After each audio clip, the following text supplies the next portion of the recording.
snacks to enjoy. Pick out of your teeth, yeah. Over the course of the next hour. We can go straight in if you like. I'm going to have to hit a mute button, I think, at some point there. All right. Let's hit the button, Jake, and let's do the thing with the thing. All right. Are you ready to do the thing with the thing? Oh, I thought we already were. Okay, here we go. No, this is not. We haven't started the thing with the thing yet. Okay. All right. I'm excited. Me too. Oh, that was the thing with the thing. This is the thing with the thing. Oh, I got it. You got the thing with the thing. Hello, and welcome to The Pouch, the podcast equivalent of a neighbour that mows his front yard just up until your fence line and then leaves the rest, that takes a not-so-serious look at the week in Australian news and politics. I'm Greg, not today, neighbourino, savage. And I'm Jake. I'm not sure I paid for riverfront property, Far Wharton. On today's episode, we talk marching, raining, job keeping, and so very much more. And in the spirit of reconciliation and recognition, we acknowledge the traditional custodians of the land on which we're podcasting today, and we recognise the continuing connection to land, water, and community. We pay our respects to elders past, present, and emerging. And this week, our thoughts are with all of those affected by the flooding along the east coast of Australia. We all copped a bit of a flogging and a little bit more. And I was rained out for 3 days, and that's my compared with what was happening to the people in Penrith, for example, who, there's going to be a clean-up for a significant amount of time down there. Yeah, well, we drive over. Yeah, we drive over the Nepean River every single day to go to work. So we managed to cop an eyeful of that every single day. 20 minutes down the road from where we live in the Blue Mountains, for a little bit of localised flooding here in the Blue Mountains, so we certainly were in the thick of it there. But yeah, just bizarre to be suddenly sort of caught in this flooding. Obviously, some people fared significantly worse than other people, so our thoughts are with those people who haven't done very well. There was that footage of the house floating down the river from a couple who were meant to get married that day. They were doing the traditional thing where he was sleeping in another house and they were going to meet each other on that morning, but unfortunately their rental house got caught up in the floods and got taken down. It was a pretty emotional little speech that he gave too, saying they work very hard for everything that they own. So I'm sure they're not the only ones, but that one springs to mind. Thoughts are with those people. You got a little bit. Real harrowing stories of rescues as well. Just a couple of suburbs away, in a little area that I drive through quite regularly called Canungra. Unfortunately, a life was lost in floodwaters, and I know of a couple of others across Australia who unfortunately met the same fate. Just some harrowing stories, but yes, I was flooded out in that all of our roads, all of our main roads were underwater for the better part of a week, essentially. Tuesday through Monday evening, even until really yesterday. They were partially underwater in different parts. I decided I'd chance going back to the office on Friday, and the online website said, the main roads website said everything's open. Yeah, it wasn't open. I ended up a good hour and a half late after spending all of that traversing through country roads. Yeah, country back roads even. It's been so full on. I've been watching mini documentaries on why Penrith and the Richmond areas and those sorts of things flood, and there's a lot of it's just basically flood prone. And it's getting town worse. Planning. Yeah. So that's the interesting part, right? Is that more people are living there now than what used to, just with the growth of urban planning. So that means that more people are affected by it. A lot of stories of people who couldn't afford to have their flood insurance premiums. Oh gosh. Particularly if they lived in sort of heritage listed houses and things like that. Apparently some of those insurance premiums were like $30,000 per year. So, they didn't have it. But yeah, it's one thing to be affected by the floods. It's another thing to have insurance. That certainly helps with the emotional side of things. But gosh, there's a lot of people who've lost a lot of things just because, they were already not being able to afford some of those basics, So yeah, now what for those people? So anyway, it's it's pretty full on. It is pretty full on. So thoughts are definitely with those people. The man who died up the road from you, is that the man who was trapped in the car for 40 minutes? No, no, no. That was another gentleman. I think he was a Pakistani national who had just rented a car. Yeah, he's got his dream And job. He was yeah, on his way to his dream job. He quit his other job. He was on his way to his dream job, and then he got caught up in the floods. And he was on the phone yeah, for 40 minutes. just so awful, just so awful. Yeah, no, the gentleman a couple of suburbs from me. Unfortunately, his children went to my daughter's school. It's just such a awful story. But yeah, I mean, obviously not alone in the devastation. No, no. All right. Well, we've got a lot to get through this week, Hmm. well, so we may as well get to it, Jake. Why not? Let's really jump in the deep end here, Jake. Let's really take all of these big stories from the week, and let's just jump straight into it because we've got so much to do. So hit us with the biggest story of the week, Jake. Well, look, I was trawling pretty well all week, and I found what I think is the most significant news story of the week. We obviously had floods. We had, just awful news coming out of federal parliament. This just trumped everything, frankly. The daughter of the crocodile hunter, Steve Irwin, Bindi Irwin, has given birth to her newborn baby daughter. Grace. Grace, yeah. So her full name is Grace Warrior Irwin Powell. So she was born on Thursday. Exactly. She was born on Thursday on the couple's first wedding anniversary. So there you go. Yeah, the two middle names, Warrior Irwin, are a tribute to the newborn's grandfather, of course, the late crocodile hunter Steve Irwin. Yeah, it was interesting because when I first read the article, it showed up in my newsfeed. So I have a bit of a read, and it was saying that the first paragraph was about the fact that Bindi the couple had named the child after Steve, and I was like, oh, okay, this is going to be interesting because it's a girl. What did they call, like Stevie or something like that? But Stevie, I like that idea. Yeah, the Warrior was really good. Warrior. But yeah, I was like, oh, okay. But yeah, anyway, so that's good. Yeah, so Warrior, that's so good. That's so good. It is. It's a strong name. My middle name, Warrior. Greg Warrior Savage.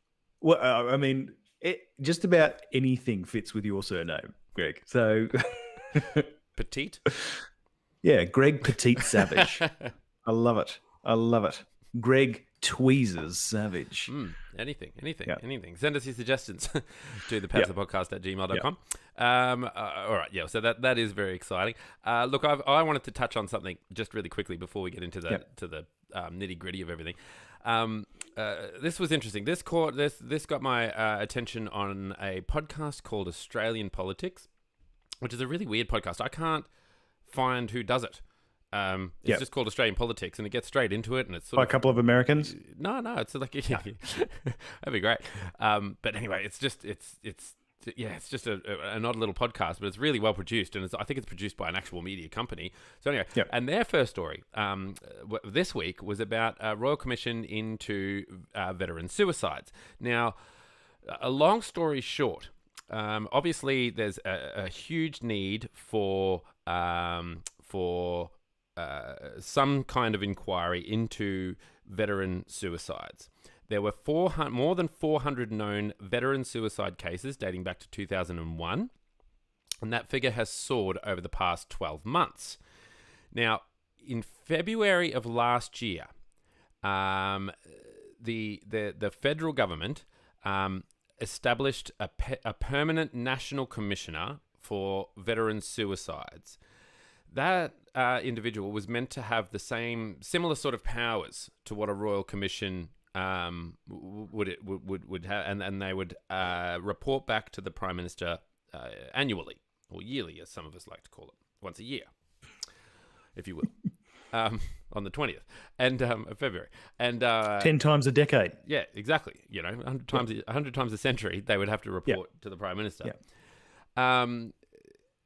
That wasn't enough, according to a lot of the lobbyists. So, and the lobbyists are people who are grieving the loss of the people who have committed suicide as well. The government has now agreed, after there was a protest this week at the front of Parliament House. They braved the rain. And they protest about having, they wanted a royal commission into veteran suicides. The government, this is the weird part, the government has agreed that they're going to get it through the Senate, and Scott Morrison has stopped saying that he's going to block it, but it's still not approved, right? So they've got it through the Parliament saying that, yes, they're going to do it, or that they can do it, but the government hasn't said it is going to do it. So Anthony Albanese said, the government is agreeing to this motion today, but you can't agree to a motion and say you do not oppose a royal commission. It's weasel words, Mr. Albanese told Parliament ahead of the vote.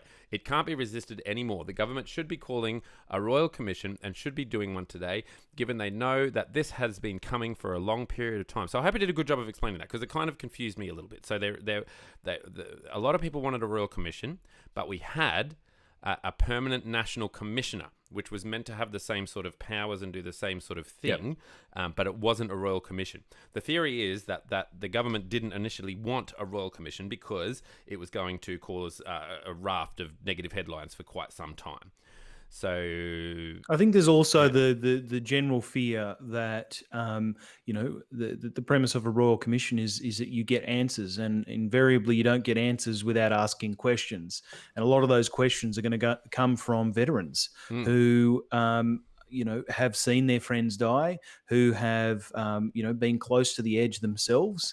It is a lot of uncomfortable conversations. Don't get me wrong, there are uncomfortable conversations that need to be had, but they are nonetheless uncomfortable conversations, and they're ones that invariably will challenge those being asked those questions, who, again, they're veterans. They will be asked these questions, and they will have to relive some of the hardest times of their lives. Nobody wants to put anyone through that. So it is, in my opinion, it is a hard decision to want to do that. On the other hand, the premise of not doing it is that you don't fix what is the underlying issue here, and I'm not suggesting that there's only one, but the underlying issue, relates to the fact that when people come back, they do unfortunately take their lives at a horribly, just at horribly high rates. Yeah, it's twice that of the average general population. Yeah, general population. Yeah.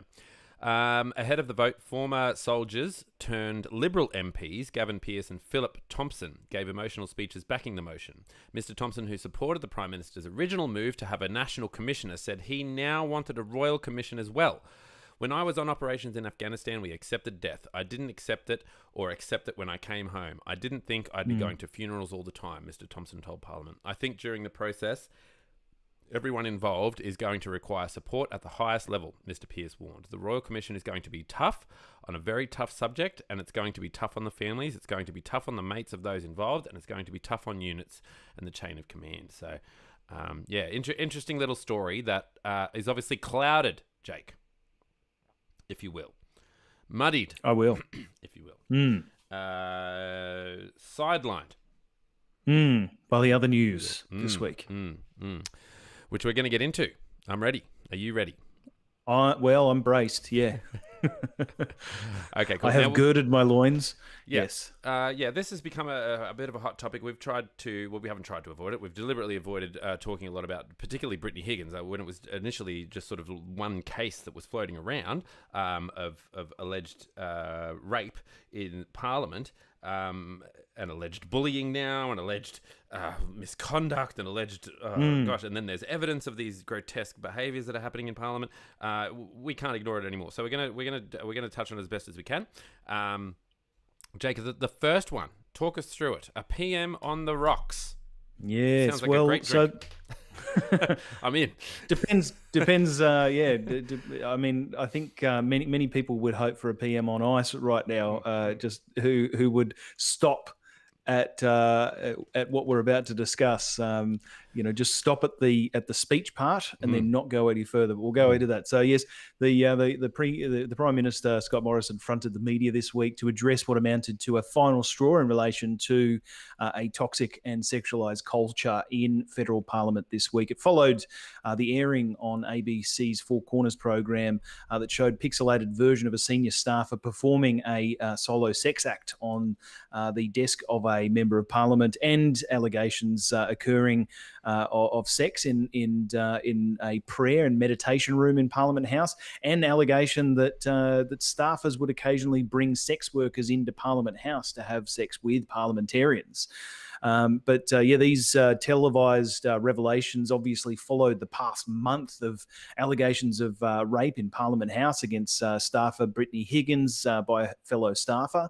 And then, of course, the revelations that her boss at the time, Linda Reynolds, the Member of Parliament, called her a lying cow as those allegations were released. Those comments were apparently related to the feelings of support that Ms. Higgins said, essentially, that she wasn't receiving in the wake of the allegations, and Linda Reynolds has since apologised to Brittany Higgins, but. Then, of course, there was the allegations of historical rape against the Attorney General, Christian Porter.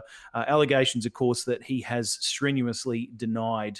And then, of course, last week we had the very weird handling of, and of course, the remarks towards the March for Women made by the Prime Minister. So the Prime Minister, I'll set the stage. The Prime Minister entered the press conference using really highly empathetic words, and we've got some of some of his speech here. He essentially acknowledged that he was listening, that he had heard what was being said by women, and that he acknowledged that some of his previous remarks had been clunky and had potentially offended people. He wasn't there to announce a new policy, but rather he was there to deliver empathy, he was finally starting to understand the plight of women. Greg, I think you've got the audio for that one. I do.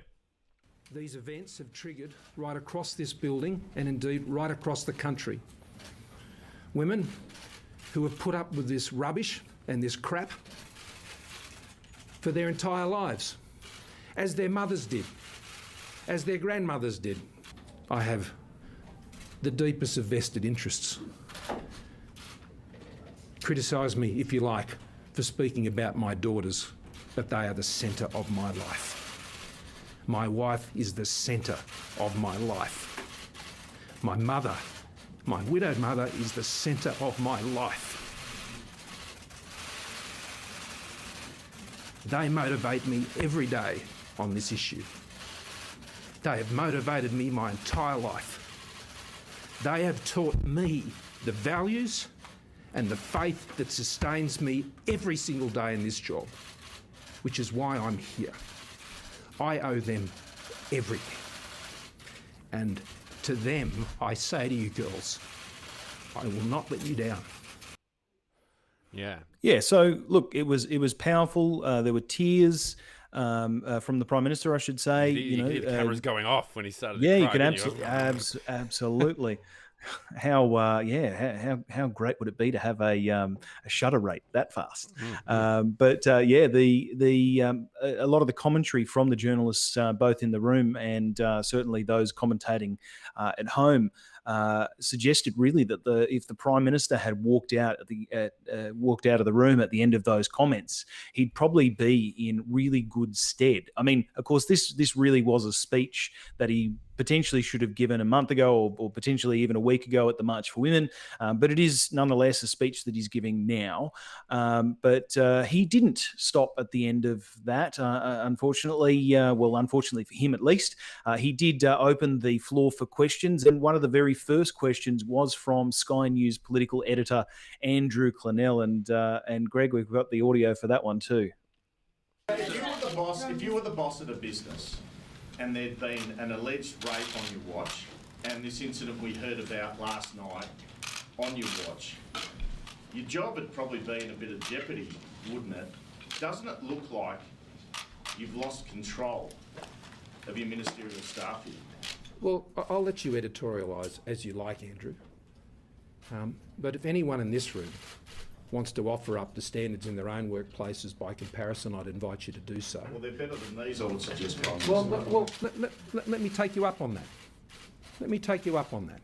Right now, you'd be aware in your own organisation that there is a person who has had a complaint made against them for harassment of a woman in a women's toilet. And that matter is being pursued by your own HR department. I'm not aware. So, you're not aware of it. So let's not, all of us who sit in glass houses here, start getting into that. But isn't it What I'm about suggesting you to taking you, responsibility, not Andrew, saying what it's I'm a suggesting to you, is there are serious issues here that no one individual can be overwatch on every inch of this place every second of the day, and I don't think any Australian has that reasonable expectation. As far as I'm aware, the incident that was reported last night occurred long before I was Prime Minister of this place. So it's not a matter that occurred while I was even Prime Minister. That goes to a long-standing culture of despicable behaviour in this place. So that is not something that I could be directly held accountable even when I wasn't in the role. But what I am held accountable is for what I do now, and that's what I'm outlining to you today. So you're free to make your criticisms and to stand on that pedestal, but be careful. Yeah. Yeah, look, it was such an interesting response because he had options, and he decided to go in the direction they did. Strategically, he could well have said, "Look, you're absolutely right. The leader of an organisation during a time of crisis, should absolutely be looking introspectively about what he has done to further the culture of that place, and B, to again look introspectively at what he can do now, and in fact, extrinsically, what can be done now in the broader culture, or rather, what he can do with the broader culture to improve the lives of women around Parliament House, in federal politics, and indeed in his own party and others' parties. But look, what Clennell asked was a question that at its heart was really questioning the Prime Minister's grip on his leadership. And the PM went on the attack, right? He not only did he go on the attack, but he also undermined much of what he had set up in his speech. While the Prime Minister's claim about the News Limited journalist opening a sexual harassment case after an alleged confrontation in a bathroom, while that was not true, the Prime Minister outlined the danger that people face in coming forward with an allegation in an organisation under his watch, let alone just in any organisation. He showed himself as willing to out a victim of sexual harassment at a national press conference because it was politically expedient as a way to stop journalists from asking tough questions about his leadership. Like that's a pretty unfortunate thing, particularly when in that earlier speech he was essentially saying people shouldn't be afraid to come forward. However, what he did was somebody had come forward. He somehow was privy to that information, and he outed the victim of that. Not directly, but indirectly, in a press conference, just because it was politically expedient. And it was emotional, right? Like it was an emotional reaction, and that was odd in itself because through thick and thin, Scott Morrison has prided himself on being in control of his emotions, on being in control of the narrative and doing what's best for the nation. And this was one of the first times that we've really seen him sort of, lose control of that. And sort of like, I was like, whoa, I was so taken aback by that whole thing. The way I found out about that particular piece of audio was I turned on the news and one of the political commentators was saying, so that was the press conference from Scott Morrison. And in my opinion, that was one step forward and two steps back. And I was like, whoa, what happened? And then, and then when I found out, I was like, that's exactly what it was, right? Like he just can't seem to get this right. And the weird thing is, it's not a hard thing to get right. It's something that you should pretty well have right, just as as a functioning human being. So he's not doing himself any favors in the public eye at the moment. You know, I would argue that there's probably a few Liberals out there who are struggling to sort of even back him at the moment. You know, and a lot of what I've heard is, where was the action? Where was the part where he said... there was no policy. And so this is what I'm going to do. We have had this announcement that there's going to be they're going to convene a summit on violence against women. I'm reading now from the Sydney Morning Herald, David Crowe and Katrina Curtis. A national summit will be convened within months to set new goals to prevent violence against women, as Prime Minister Scott Morrison battles a political storm over rape and sexual assault in Parliament and the community. On the flip side of that, you know, further down in the article, it does say that the head of Mr. Morrison's department, Phil Gaetjens, is it Gaetjens? Gaetjens. Has paused the inquiry into what the Prime Minister's office knew about the alleged rape of Miss Higgins, while the government is checking on staff who may have shared videos of the solo sex act in a Liberal MP's office. And this is all just it's just there's a hidden culture that's coming out, you know, that's being shown the light, and it's just dreadful. You're it's absolutely not hard right. to say it's dreadful. I don't know why. No. It's taken I really don't. I mean, I listened to a number of what I might refer to as contrarian, you know, sort of centre right as they describe themselves, but far right as I sort of hear them, because I'm probably centre right, and they're definitely to the right of me. But it's really quite interesting to listen to the right.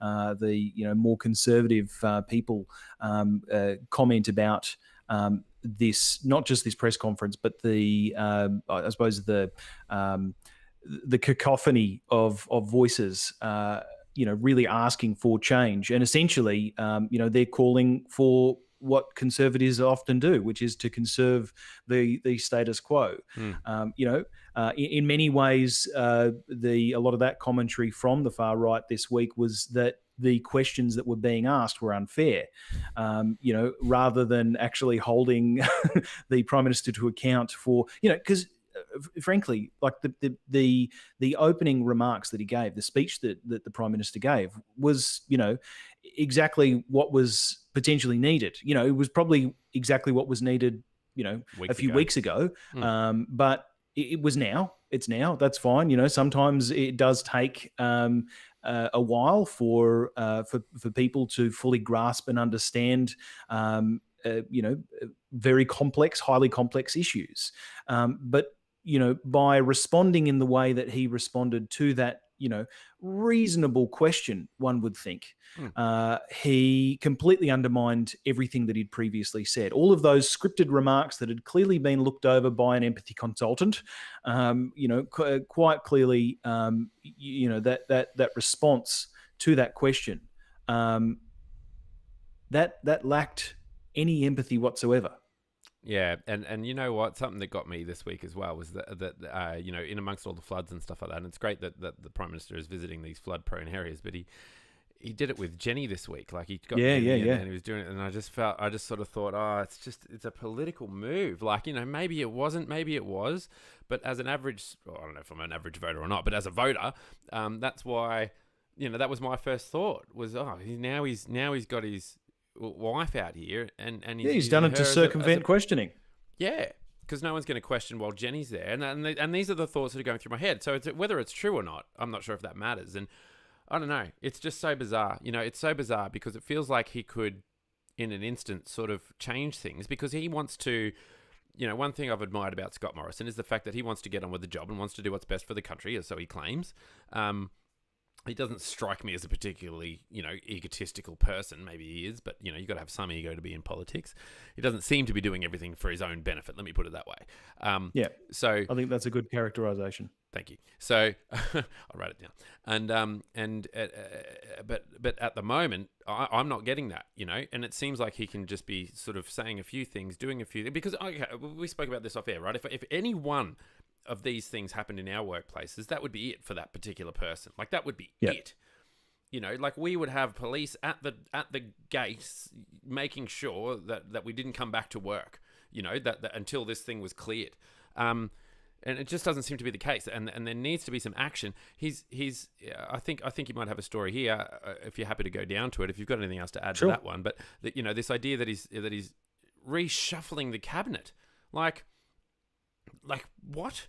I understand that that's happening, but I mean, if I had any of these allegations against me, my boss wouldn't do a reshuffle. Anyway, I shouldn't talk about what he shouldn't do, but yeah. Well, look, maybe we should, because frankly, we are here to commentate or to comment on what's going on in federal and Australian politics, and you are absolutely right.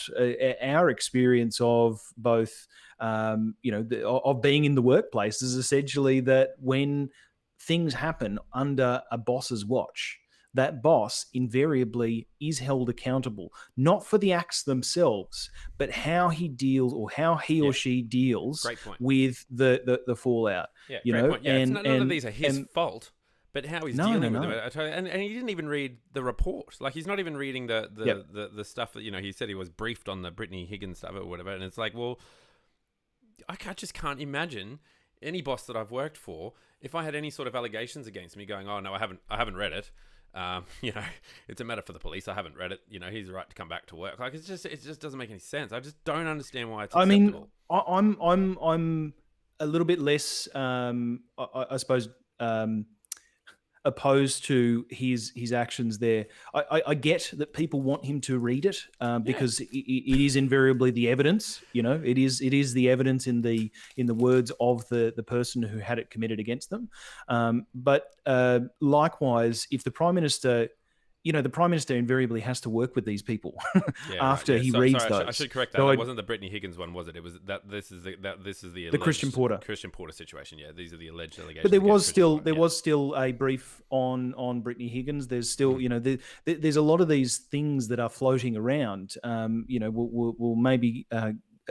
I think actually I didn't include any information about it, but Erica Betts, Senator Erica Betts, had some allegations made against him from a Tasmanian member of Parliament, and the conversations that they had. Yeah, it's just look, if true, that they're just awful. And if not true, and to be clear, the claims have been or had been reported to the Premier of Tasmania some days or weeks before the Member of Parliament accused Mr. Abetz of this publicly. So it does lend a reasonable amount of audacity to the claim. So anyway, it's one of those things that there's a whole bunch of this stuff going on, and nobody seems to be leading from the front on it. No. All right. Well, let's talk about action, right? So,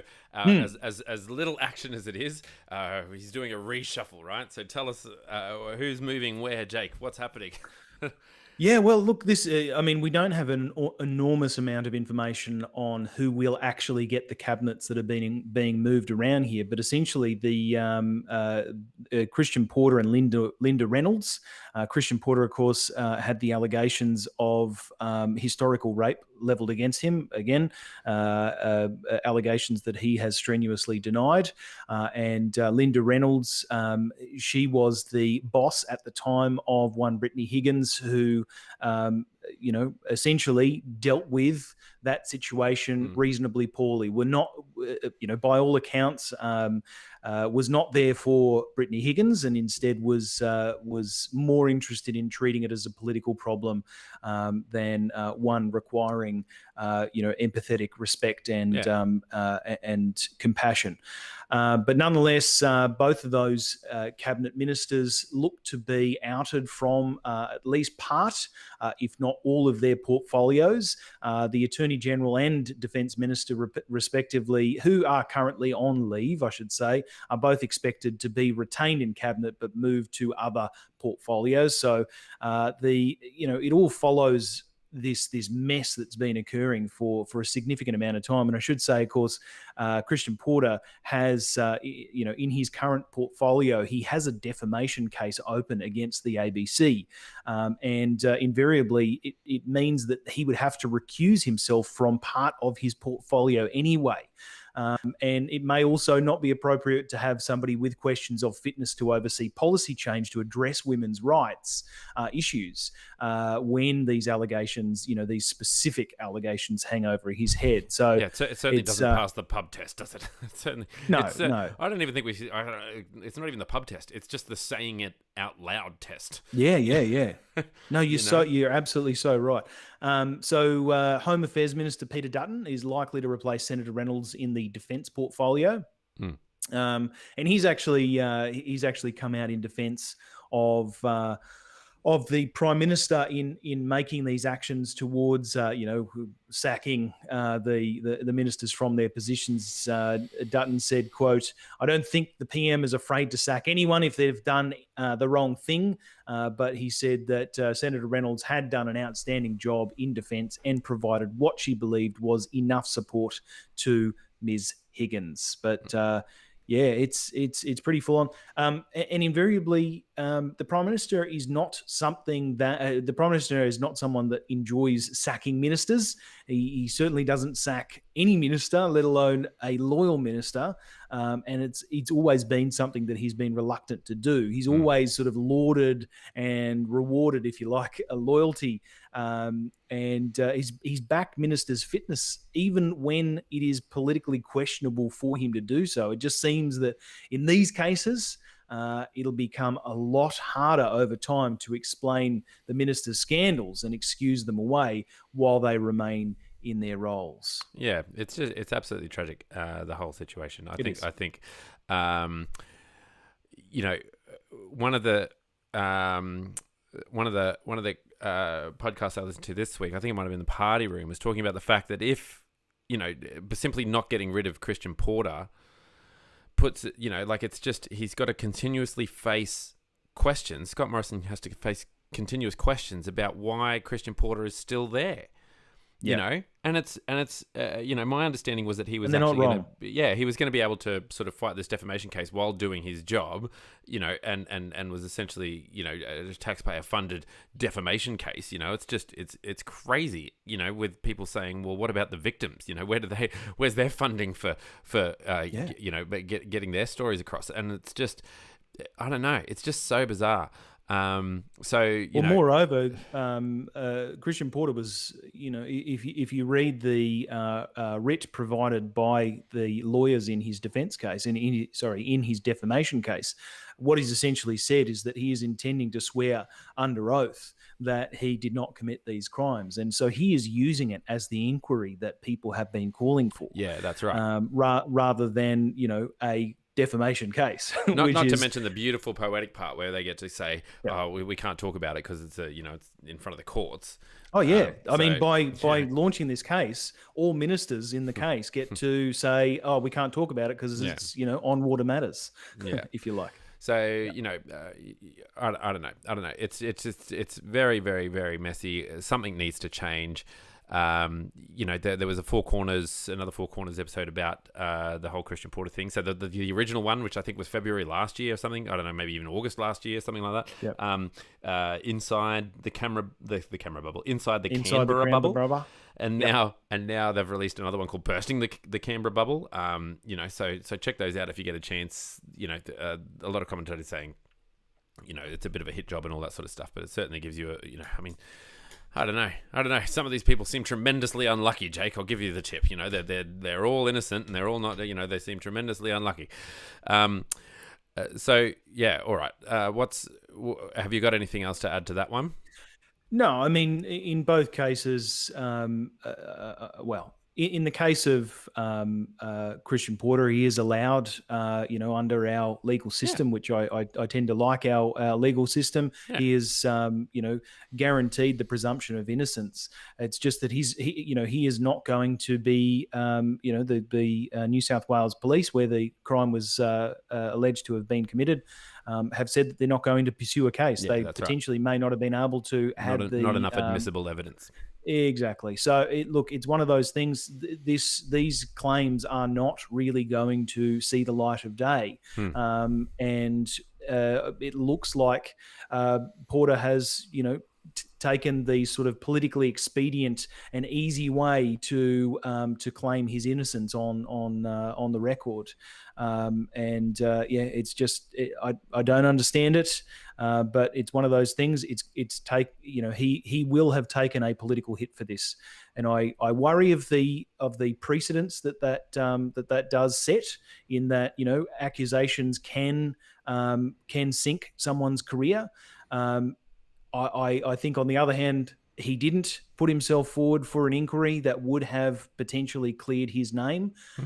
So he's taken, what looks to be the easy way towards clearing his name. It's just it's a really wonky way of doing it. The zeitgeist is changing. You can feel it. You can feel the cultural shift occurring. So, it's sort of, that's how it's going at the moment. And, these allegations are notoriously difficult to prove. So, yes, it's one thing to say, well, we have the presumption of innocence, which we absolutely have to have. It's another thing to say, well, how can you prove that these things really happen? So it's, you got to, if you don't put them before a court of law. Yeah. It's just, anyway, it's so full on. Having said that, Jake, some Liberal MPs are stepping down. Not immediately, of course. Heaven forbid. Even though there's evidence of them being absolute idiots. I don't even know. I just don't want to. I can't say what I need to say, so I'll just call them idiots.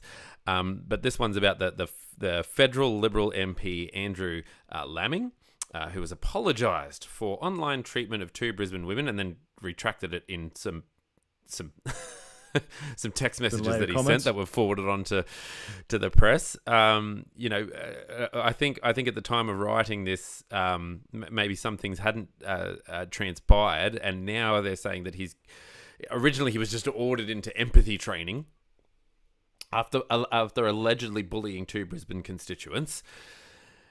And now he's been told that he's got to quit politics, but not immediately. At the next federal election, he just won't recontest the next election. Anyway, I just don't get it. Just get rid of him. He's just, we have evidence. Well, he's toxic. That's right. We have evidence of his toxic, despicable behaviour.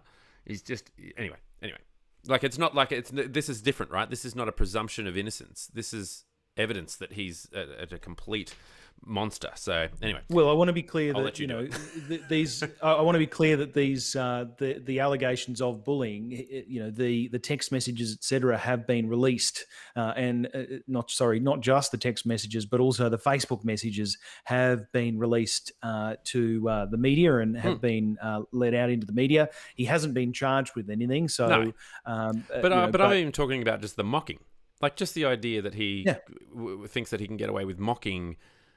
These ladies behind the messages and stuff like that. That's monstrous behaviour in itself. Let alone if there's anything worse than that. So it really is, and this strikes at the heart of really what we were saying earlier in the case of the Prime Minister's press conference. He wasn't there to announce new policy. He wasn't there to announce, a shift in cultural policy. He wasn't there to announce that he was there essentially to say, I have new empathy. Thanks for all of those who have taken the time to share their stories with me. I've gathered a new level of empathy, and that's going to help us moving forward. Yeah. What the Prime Minister could do in this case, just in terms of the strategy of things, is you're absolutely right. He could fire him. That would invariably, either the guy would leave the Liberal Party and remain in the backbench, or he may in fact be shamed into, resigning and then having the Prime Minister having a by-election. And I dare say that the reason why the Prime Minister has not done that is because a by-election right now would not be the politically expedient thing to do, because of the fact that there is so much trouble with his party at the moment, or with federal politics at the moment. Now is not a great time. And people can see through it, people can see through it. Anyway. Well, I hope they can, yeah. Yeah, maybe. All right. So that's Andrew Laming. He's gone.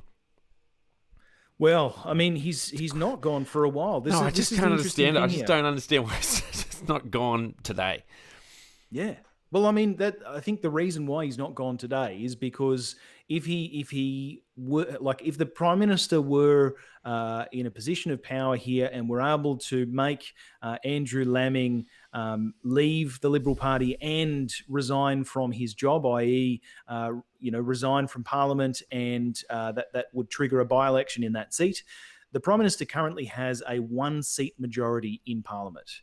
So what that would mean is that the victims don't care. I don't care. No. I recognise this. I'm 100% behind you. But the strategy of why he's doing this seems to be quite clear. It seems to be it is not a politically expedient time for me to essentially bully a minister into quitting completely. So yeah, it's such a simple thing that would go a long way towards essentially what he said in that speech on Tuesday. Yeah. Anything. All right, Jake. Anyway, let's spin the wheel. Let's do it. I'm ready. Okay, so the idea is that there's a wheel with all the states on it. Right. Yep. So we've spoken about federal politics now. If you've got a comment, please leave a comment in whatever comment section below on Facebook or on YouTube. We can bring it up on the screen. We can have a chat about it. So if you've got a comment, leave it there. If you've got an email that you'd like to send it through to thepatspodcast@gmail.com. And you can head to our Patreon as well, which is patreon.com/thepatspodcast from memory. It sounds like something I would do. But yeah, all right. Let's spin the state federal. Right. Let's spin the state politics wheel. You ready? I should let you know, Greg. No. I've also put up there this week Norfolk Island. Okay, good. And Easter Island, and a few other places. Well, Jake, you're going to get us Christmas into hot water Island, there, because then people are just going to be like, "Well, what about this place and what about this place?" So anyway. No, you're right. Yeah. Look, my idea is that I'm gonna have a whole lot of stories up there, and we'll just pick whatever it lands on from a whole bunch of areas and islands, etc., from around Australia. Can I ask? Is the wheel divided up, proportionately? No, like does Tasmania get the same amount as Western Australia, even though Western Australia is bigger? No. It is proportionate to the landmass that they hold. Yeah. So it's mostly Western Australia and Queensland, and then the other states have less and less because of their size. Right. States and territories have less. I should also say it's not just by the landmass. I've also divided it up by the population. How many wheels you got? Yeah, look, I've got several wheels and they're all interlocking, but invariably they're cogs. They're not even wheels; they're cogs. That's right. They are effectively cogs. I will one day take a photo and we can put it up on the Facebook page, but not today. Not all right, today. You got it. Have you flexed your muscles? Have you limbered up? All right, I'm ready to go. Okay, here we go. That's good timing. Yeah, look, it didn't actually land on any of the new places. It landed on Tasmania.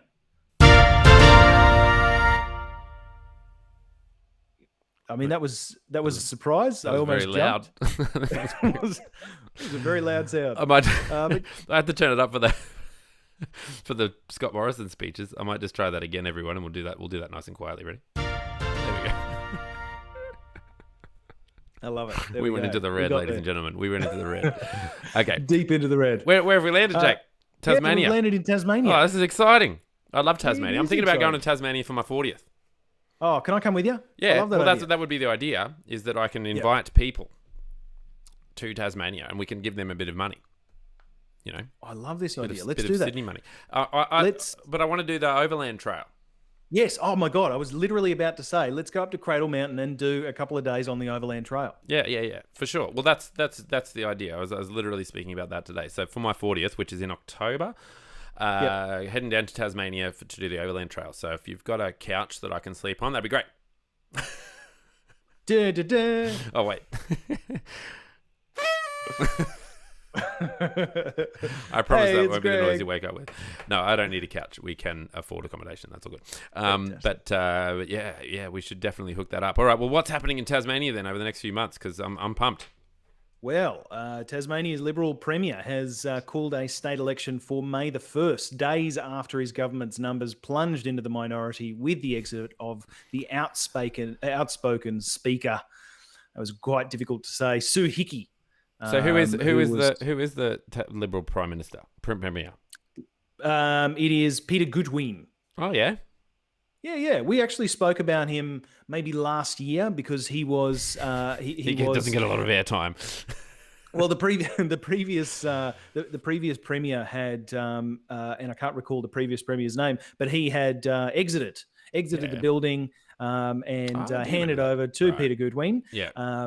who was essentially ready for the leadership. But yes, the election, which was actually due to be held by May 21, will be brought forward after the state government was plunged into this minority government. So yes, the election will be the first time that Peter Goodwin faces voters as Premier. He said in a press conference that now more than ever, Tasmania needed a strong, stable majority government. Quote, "This morning I called on the governor and requested that an election held for House Assembly on the 1st of May. Quote, I did this because Tasmania can't afford the uncertainty of a minority government." Interestingly, he also said that the Liberal Party would commit to voluntarily disclosing, which is so great. So something that I believe in strongly as well, voluntarily disclose its donations within 2 days throughout the campaign because electoral donations reforms that he had promised as part of his platform are yet to be brought into Parliament for voting. So, quote from Mr. Goodwin, quote, "The Liberal Party has agreed to voluntarily disclose within 2 days all donations received for the state campaign exceeding $5,000. Quote, I would hope that other parties would likewise voluntarily disclose thresholds and amounts themselves." Okay. And it wouldn't actually surprise me that they do that because, the Greens are a very strong party in Tasmania. Of course, it is one of the foundry areas of the Greens party themselves. But Labor is also a very strong and honest party in Tasmania. Not saying that they're not elsewhere around the country, but certainly in Tasmania they do have that. They do have that about them. Okay. So yeah, pretty interesting. I wonder. I'm having a look on the Labor website at the moment. We just gave a bit of a plug to Peter Goodwin. They're saying that he can't be trusted, Jake. The Labor website is saying that Peter Goodwin can't be trusted. Yeah, well, that's something that people would say. Extraordinary. He's had an extraordinary change of heart over the proposed sale of key hydro asset Momentum Energy. Shows Tasmanians can't believe a word he says. Shadow Minister for Energy David O'Brien said the Premier lacks integrity. In Parliament this week, Peter Goodwin refused to rule out selling Momentum. But today, after calling an early election, the Premier seems to have had a change of heart, Mr. O'Brien said. For the Premier to say one thing before the election and another thing after he calls it is a warning sign to Tasmanians that he can't be trusted. You've been warned, Tasmania. A politician cannot be trusted. I think I think what Peter Goodwin will be using in his defence of anything that Labor says is, guys, kept you safe during coronavirus. Like we have a natural border. We have a natural border against the incursion of the coronavirus, which is essentially the sea, our Tasman Sea. But I kept you safe nonetheless. Well, you know what? That's the thing, right? It might be the very first time that we see someone booted out. The first incumbent booted out since the coronavirus. It seems to have worked in everyone's favour so far. It's certainly possible. I would call that unlikely, given the precedent set by just about every other state and territory. In fact, thus far, it seems vastly more likely that Mr. Goodwin will be, lauded for his efforts during coronavirus. Yeah, and you can probably bet your bottom dollar too that Liberals will, want to be seen to be quite cohesive around a particular issue, and that might be a good one to be cohesive around, is the re-election of an incumbent. So, yes. All right, Jake. Well, we've hit the 55-minute mark. How are you feeling? I'm feeling good. Okay. I feel very tired, Jake. I don't. / exhausted. Yeah, I feel very tired. I did a 12-kilometre fun run today. Very nice. The NEB West Fun Run, I think it was. Yeah. Oh, very cool. We ran through a That's zoo. good. Yeah. That is so cool. Yeah. super cool. It's the first ever major running festival in Western Sydney. It returns for a second year, which is nice. Yeah. I don't know why we did it. I'm trying to find out. That's super I think it might have just been an ad for NAB. I don't know if we were raising money for anything. But yeah, so we went through the zoo.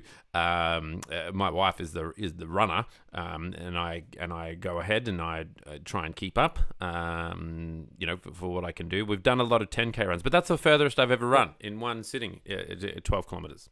So yeah, that's fantastic. Yeah. It's always good to have a pace runner in front of you. Yeah, we arrived very late. We couldn't find the parking.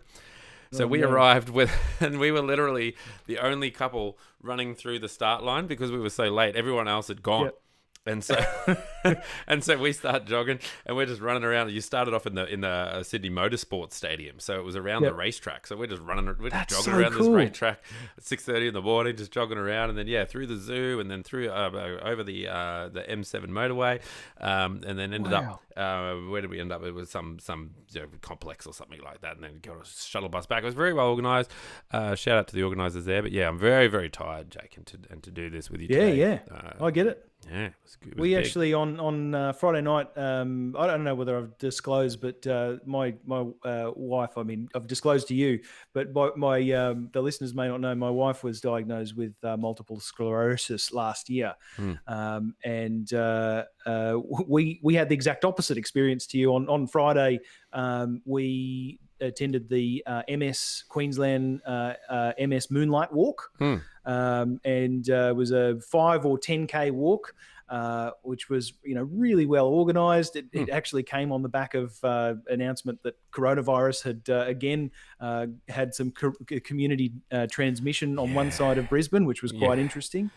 But we raised quite a bit of cash for the thing, and we were put right at the very front of the start race, dressed up in our really bad homemade chicken outfits. It was really cool. Okay. When I say really bad, it looked it was really good bad. camp. It's good bad, Yeah, like a dodgy horror film. It was good bad. Exactly, it was good bad. It was a lot of fun. But shout out to MS Queensland. They're amazing people. They helped my wife and I to come to terms with her diagnosis and continue to do exactly that. And of course, they're raising money for a cure, so that's pretty important too. Yeah, I think. Look, Jake. Look, I've got a bit of footage here.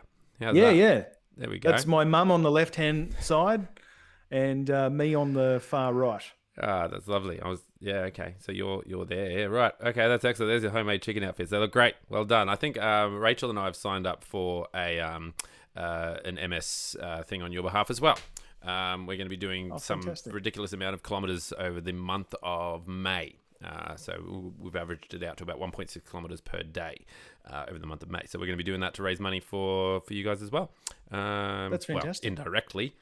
Yeah. For MS sufferers, I mean, it's one of those things that it affects different people in different ways, and the more money that goes to organisations that are invariably community led.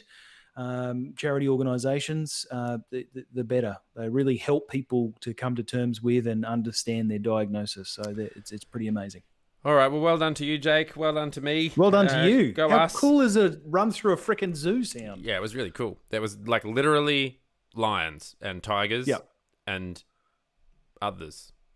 That is so special, man. That's so cool. It's pretty cool. Anyway, all right. Well, yep.